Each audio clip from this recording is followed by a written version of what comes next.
मालेगाव नामपूर मार्गावरील काकडगावनजीक दामोदर लॉन्ससमोर अज्ञात वाहनाच्या धडकेत एका तरसाचा मृत्यू झाल्याची घटना रविवारी उघडकीस आली।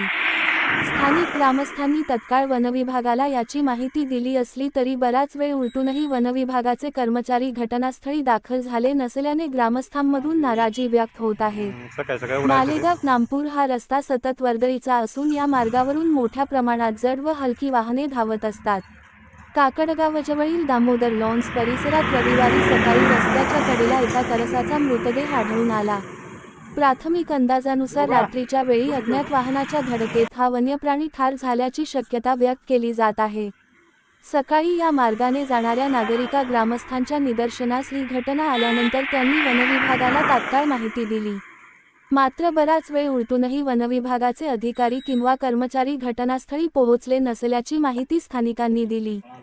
त्यामुळे मृत प्राणी रस्त्यालगतच होऊन असल्याने नागरी ग्रामस्थांमध्ये संताप व्यक्त होत आहे।